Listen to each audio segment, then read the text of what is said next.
Hello everyone, welcome to VN study academy. मैं हूं प्रीति मिश्रा और स्वागत है आपका हमारे चैनल वीएन स्टडी एकेडमी पर। तो दोस्तों, आज की इस वीडियो में मैं स्टार्ट करने वाली हूं रीजनिंग, ठीक है। और बिल्कुल ही बेसिक से और टॉपिक वाइज हम पूरा सिलेबस कवर करेंगे। तो अगर आप किसी भी कॉम्पिटिटिव एग्ज़ाम की तैयारी कर रहे हो, चाहे एसएससी का कोई भी सेक्टर हो, बैंकिंग का हो, रेलवे का हो या फिर कोई भी अदर स्टेट एग्ज़ाम का हो, तो ये क्लास आपके लिए बहुत ही यूज़फुल रहने वाली है, ठीक है। और ऐसा नहीं है कि हम इस क्लास में किसी भी एक पर्टिकुलर एग्ज़ाम की तैयारी करवा रहे हैं कि ये क्लास सीजीएल के लिए है तो और बच्चे नहीं देख सकते, ठीक है। अगर आप किसी भी कॉम्पिटिटिव एग्ज़ाम की तैयारी कर रहे हैं और उसमें रीजनिंग आती है तो ये क्लास आपके लिए बहुत ही यूज़फुल रहने वाली है। तो रीजनिंग में सबसे पहले आपको ये पता होना चाहिए कि आपका सिलेबस क्या है और आपको पढ़ना क्या है, ठीक है। तो चलिए देखते हैं रीजनिंग का सिलेबस, ठीक। तो सबसे पहला चैप्टर जो है हम पढ़ेंगे वो है अल्फ़ाबेट सीरीज़, ठीक है। आपको अल्फ़ाबेट में सीरीज़ दी होंगी और वहाँ से आपको उसको सॉल्व करना होगा, ठीक है। सेकंड है मिसिंग अल्फ़ाबेट सीरीज़, ठीक। अल्फ़ाबेट सीरीज़ दी होगी और उसमें जो है कुछ जगह मिसिंग होगा, ठीक है। वहाँ पे आपको 4 ऑप्शन दिए जाएंगे और बताना होगा कि कौन सा अल्फ़ाबेट आएगा, ठीक है। ये होगा हमारा सेकंड। थर्ड है एनालॉगी। एनालॉगी को बोलते हैं समरूपता, ठीक है। जैसे कि अगर पेपर का रिलेशन पेन से है तो हृदय का रिलेशन किससे होगा, ठीक है। हृदय का संबंध किससे होगा, 4 ऑप्शन आपको दिए जाएंगे। तो इसमें जो है आपको संबंध बताना होगा।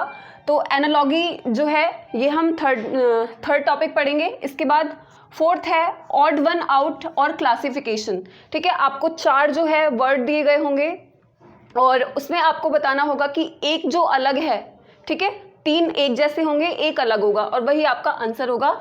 तो ये हम पढ़ेंगे क्लासिफिकेशन ऑड वन आउट में, ठीक है।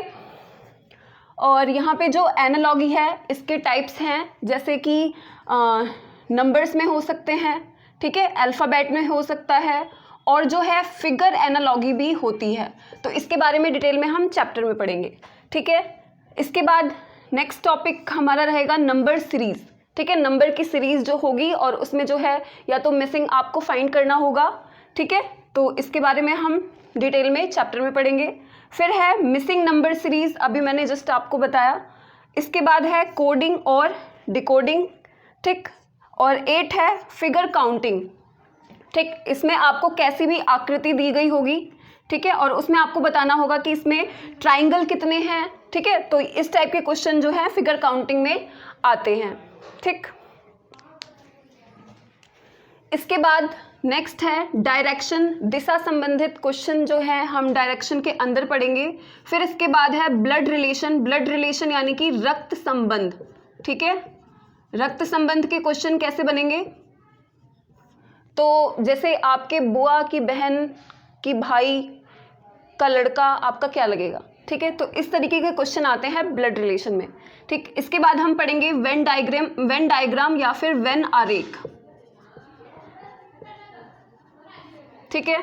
इसके बाद ऑर्डर एंड रैंकिंग, ठीक, कि ऊपर से उसका जो नंबर है वो 27वें नंबर पर है तो नीचे से वो कक्षा में कौन से स्थान पर बैठा है, ये ऑर्डर एंड रैंकिंग का क्वेश्चन हो गया, ठीक है। इसके बाद पढ़ेंगे डाइस, पासा, ठीक। फिर आएगा क्लॉक, घड़ी, ठीक है, घड़ी के सुइयों के बीच कोण निकालना और इनसे रिलेटेड क्वेश्चन हम क्लॉक में पढ़ेंगे। इसके बाद 15 चैप्टर है कैलेंडर, ठीक है।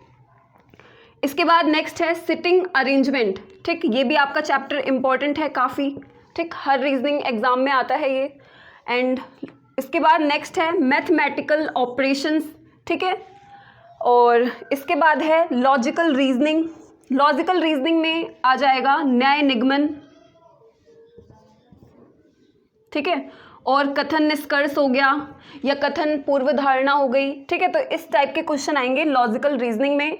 इसके बाद है इनपुट, आउटपुट और फिर हम पढ़ेंगे मिसलिनियस क्वेश्चन। अगर इनमें से कोई टॉपिक ऐसा है जो कि छूट गया है, जो मैंने यहाँ पे नहीं लिखा हो, तो उसको भी हम जो है आगे की क्लास में कवर करेंगे।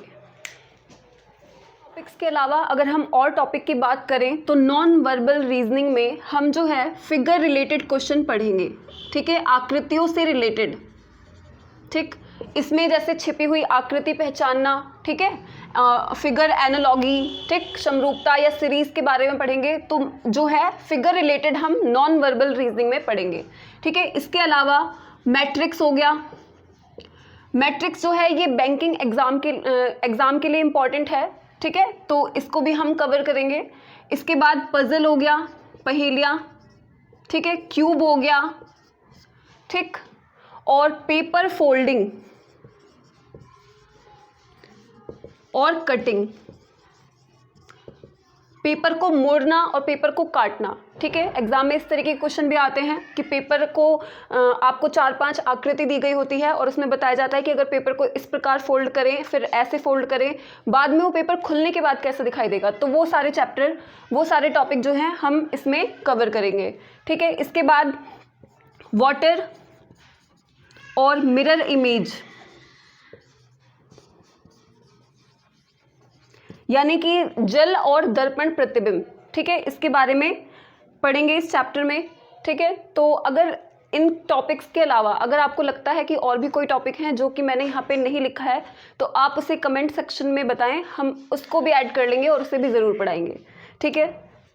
तो अगर आप चैनल पे पहली बार आए हैं तो वीडियो को लाइक शेयर ज़रूर करें और चैनल को सब्सक्राइब कर लें, ठीक है। मिलते हैं नेक्स्ट वीडियो में। जय श्री राम।